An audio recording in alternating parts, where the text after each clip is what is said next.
Hey there, subscribe to my channel, and also press this bell icon so you never miss any new updates, cause whenever we upload new video you will get a notification on your phone. Part 1.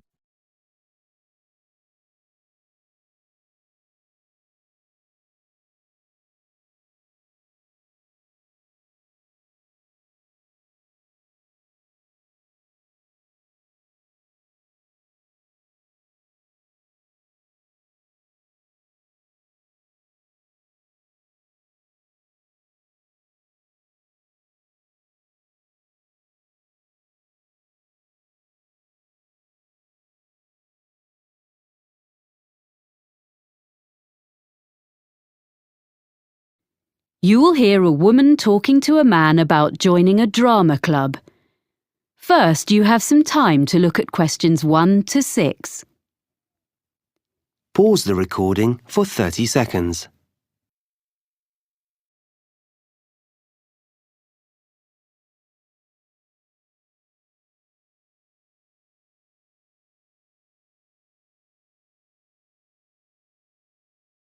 Now we shall begin. You should answer the questions as you listen, because you will not hear the recording a second time. Listen carefully and answer questions 1 to 6.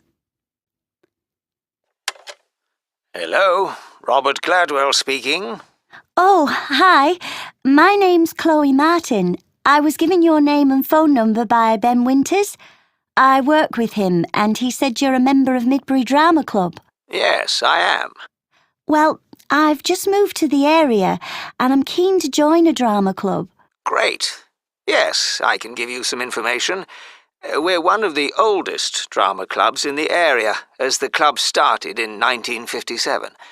We now have about 60 members. Our youngest member is 10, and our oldest member is 78. Oh, I think I saw a picture in the newspaper the other day of some of your members being presented with a prize. Yes, the youth section did very well in a competition and won £100, which will help with their next production. Anyway, tell me a bit more about yourself. Well, I've done a bit of acting. I was in a couple of musicals when I was at university and a historical play more recently. We mainly do comedy plays. We get good audiences for that kind of thing. We haven't attempted a musical yet, but we might do one soon. Oh, when do you usually meet? On Tuesdays. Well, presumably I'll need to do an audition. Yes, there were a few auditions last Tuesday, and we'll be doing more at our next meeting, which is in 2 weeks' time. That's on Tuesday the 12th of March. There'll be another opportunity 2 weeks after that, which will be on the 26th of March.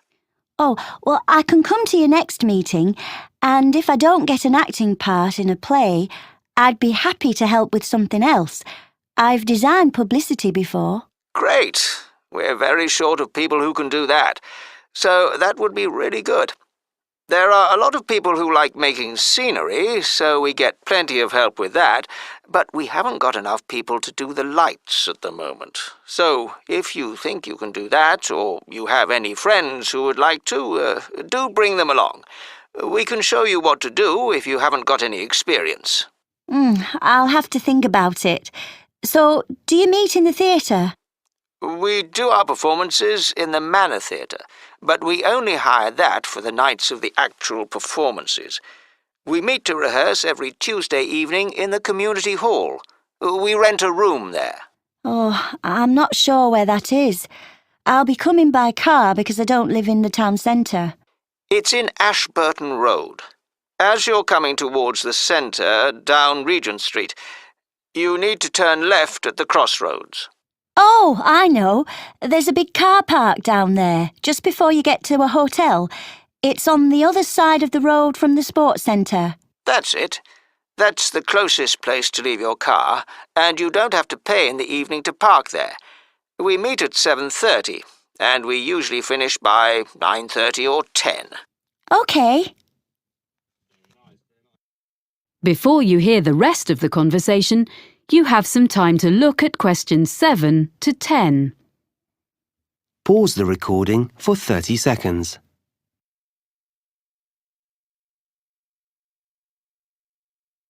Now listen and answer questions 7 to 10. I haven't mentioned that we have to make a charge. Everyone pays a subscription of £180 to be a member for a year. You can pay for the whole year at once, or you can pay £15 every month. It works out the same. There are reductions for retired people and under 18s, but I don't think you come into either category. No, I'm 26. Oh, that fee covers all the costs like photocopying of scripts and producing the posters, but it excludes the costumes for the performances. We ask people to pay for the hire of those themselves. It does mean they look after them properly, as they know they won't get their deposit back otherwise. Can I come along to the next meeting then? Of course, we'd love to see you. And if you want to know more about how we run the auditions or the next play we're doing, why don't you give our secretary a ring? She'll be really pleased to help you. Oh, what's her name? It's Sarah Sordicott. That's SAWDICOTT.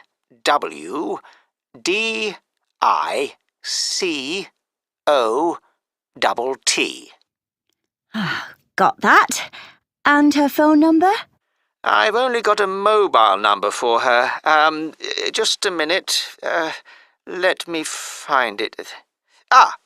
It's 07955 240063. Great.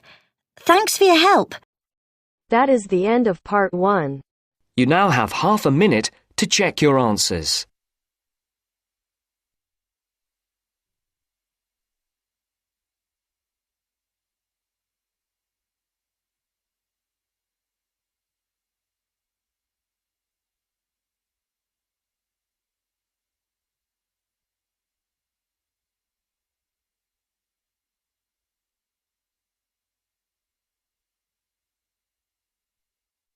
Now turns to part 2.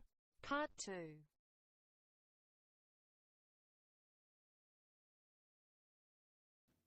You will hear a radio programme in which a presenter called Jasmine tells her colleague Fergus about a charity.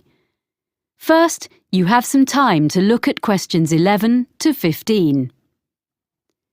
Pause the recording for 30 seconds.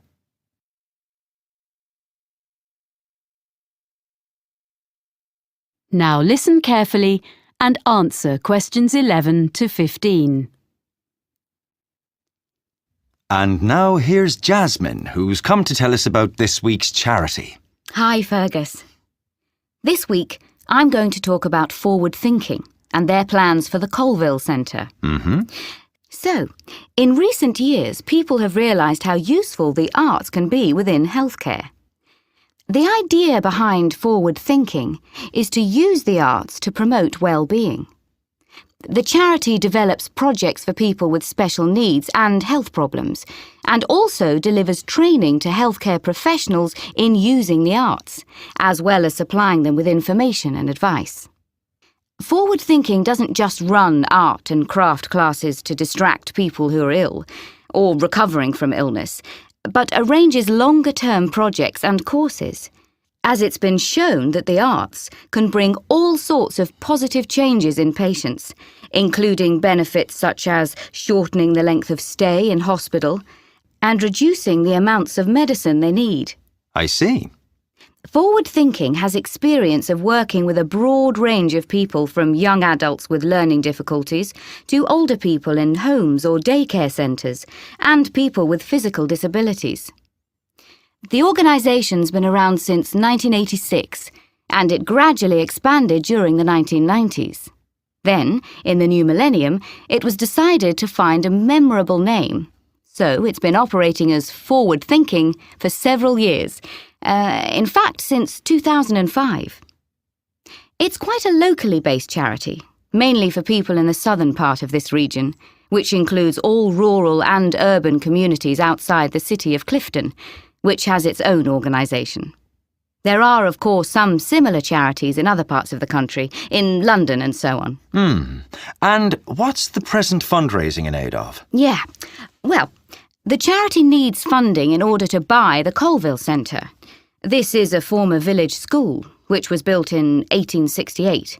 It was modernised and refurbished by the present owners last year, so it's ideal for art classes and for small social events, performances, seminars and so on. Forward Thinking is fundraising to purchase the building so they can use it to continue running classes and so on for the general public, and eventually also for some of the people they help. Before you hear the rest of the talk, you have some time to look at questions 16 to 20. Pause the recording for 30 seconds.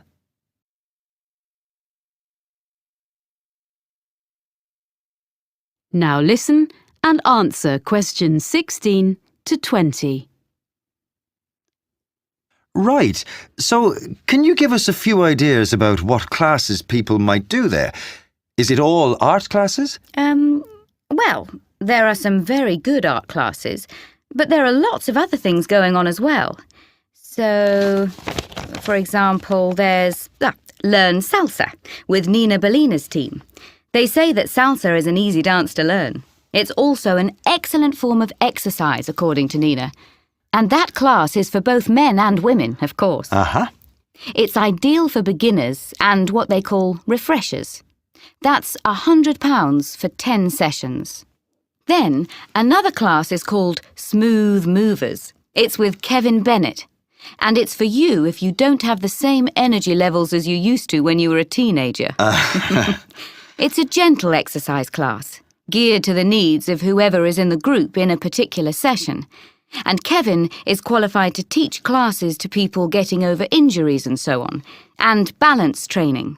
That's £60 for 10 sessions.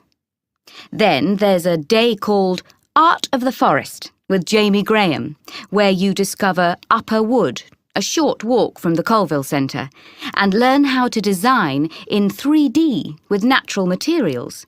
It's an unusual and exciting way to be creative. Jamie is an artist with a background also as a country park ranger. For this day, youngsters must be accompanied by a parent or guardian, and the costs are adults £40, under 14s £10. But it's best value at £80 for a family of 4.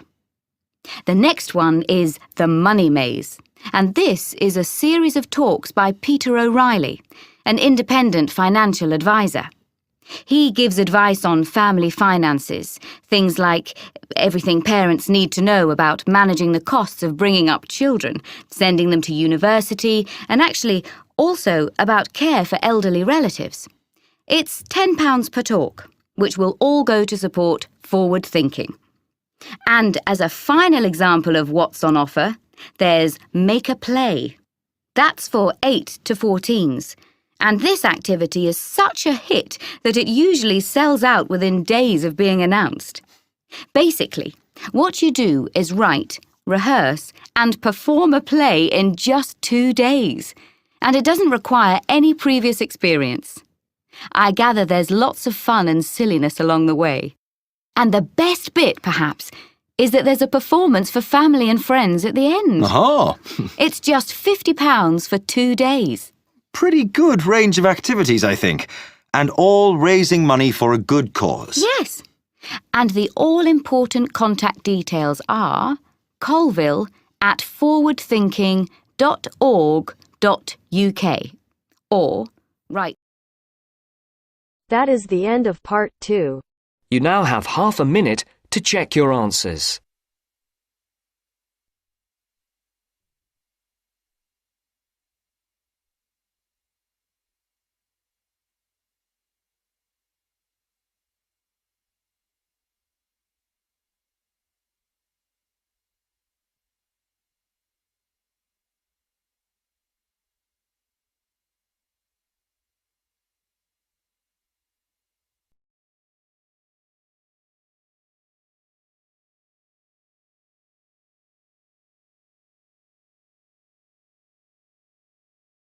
Now turns to part 3. Part 3.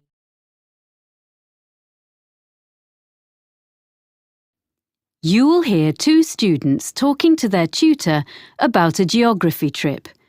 First, you have some time to look at questions 21 to 26. Pause the recording for 30 seconds.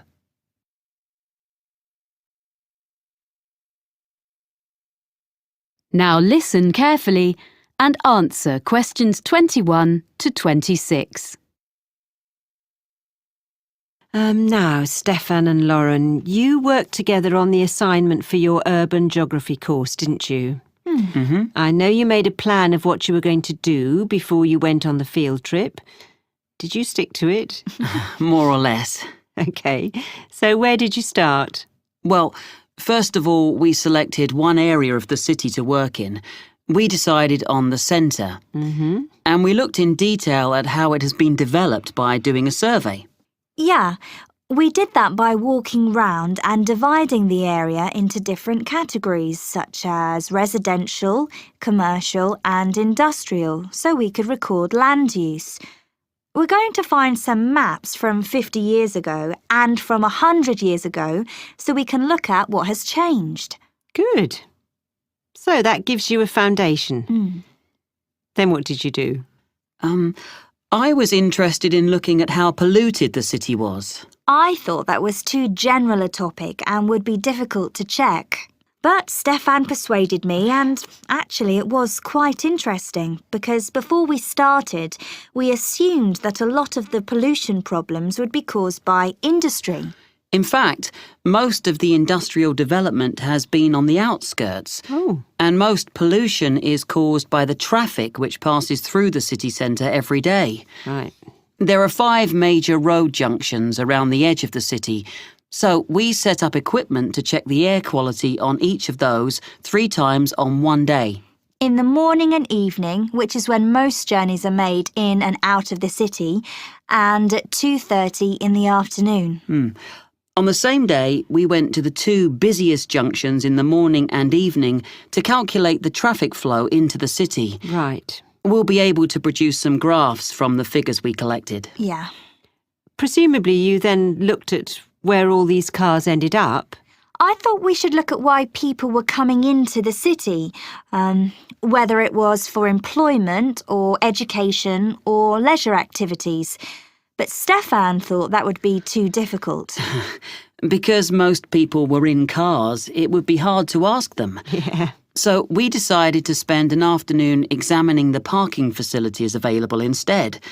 We established the capacity of each car park and we spent an afternoon counting cars in and out, so we have an idea of how long people spend in the city centre. So, do you have evidence that most journeys are made by car within the city centre? We checked local government statistics to see if that was true, but they were inconclusive. Everything is quite close together in the city centre, and there are wide pavements, so you would expect people to walk from one place to another. So we chose a number of locations and we noted how many pedestrians passed a particular spot. How did you choose where to do that? Oh, we stood at 2 places in the business district. One in the shopping area and the other was in an area where there are more tourists. Right. I thought it was really important to talk to people, so we carried out a survey on how people usually travelled into the city. We asked them about their usual means of transport. We found out that it varied according to why people were travelling. If they were employed in the city, they wanted to get there quickly, but if they were coming in for their leisure time, they didn't mind using the bus. That's all we had time for while we were there. Before you hear the rest of the conversation, you have some time to look at questions 27 to 30. Pause the recording for 30 seconds.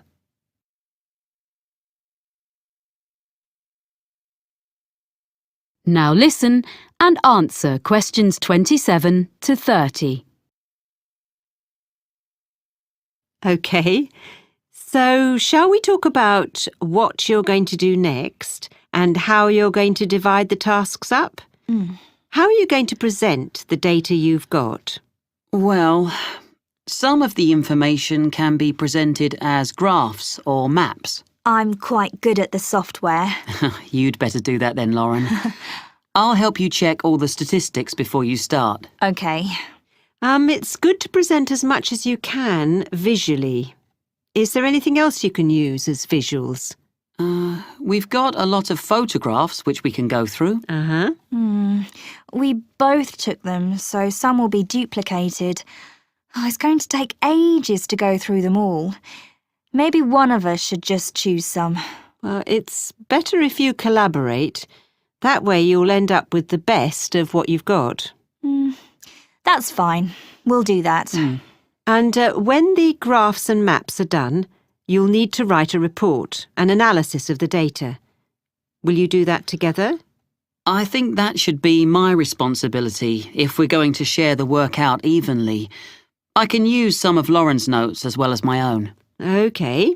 And finally, you'll be presenting your project to the rest of the group in a couple of weeks' time. We thought it'd be better for Stefan to do that, as he's got more experience at that kind of thing. I would prefer to have input from both of you, as I have to do an assessment.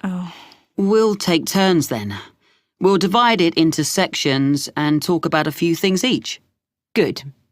You'll find it easier, Lauren, than doing a presentation on your own. Well, if you need to ask me any more questions while you're working on this, email me. I look forward to seeing what you produce. Thanks.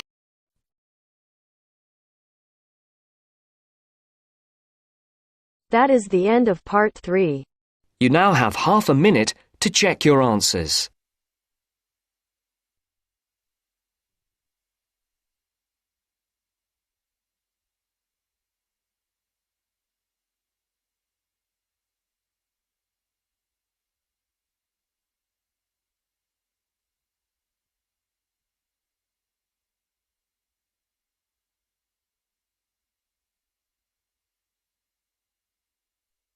Now turns to part 4. Part 4. You will hear a lecturer giving the beginning of a talk on the history of British pottery. First, you have some time to look at questions 31 to 40. Pause the recording for 1 minute.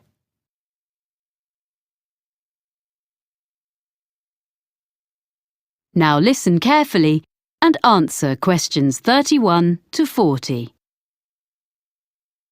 Thank you for coming to this series of talks. Before I talk in detail about the experiments and innovations of the British ceramicists, I'd like to give you a summary of the social and manufacturing background in which they lived and worked. So, we're talking about England, or more specifically, the region known as the Midlands, and we need to go back mainly to the 18th century and briefly even earlier to put it in a global context. Now, at that period, the majority of the population, whatever their station in life, as you might say, were dependent for their living, in one way or another, not on the geographical location of where they lived, but on the physical characteristics of the actual land they lived on. This is true whether we're talking about the aristocracy, the owners of great estates who incidentally had no snobbery about the concept of making money from all the reserves of coal or timber or stone on their rolling acres, or the farmers making a fat living from the rich soils. And besides these groups, and the less affluent ones, the deposits of iron ore and lead, the limestone and flint, and the brown and yellow clays also sustained the numerous industries in the area. It's important to recognise that it was already an industrial region and had been so for centuries. There were many Midland trades, some of them indigenous, some of them not. For example, there were immigrants from France who came as early as the late 16th century, and they were producers of glass. A century later, there is plenty of evidence that the variety of trades was enormous. There was brewing in Burton-on-Trent, silk weaving and ribbon making near Coventry, framework knitting around Nottingham, and of course, in Cheshire men dug the salt, as we still do nowadays even, which in that era was sent downriver to the estuary of the Mersey. Now, among these well-established trades, one of the oldest of the local crafts was pottery. As you will probably be aware, ceramics has always been a mix of science, design and skill. And a good potter is, in a sense, an experimental chemist, trying out new mixes and glazes and needing to be alert to the impact of changes of temperature on different types of clay. For 200 years, up to the time we are concerned with, potters had been making butter pots and pitchers and patterned plates, using the clay which was plentiful in the area where they lived, in a handful of North Staffordshire villages dotted along the low hills.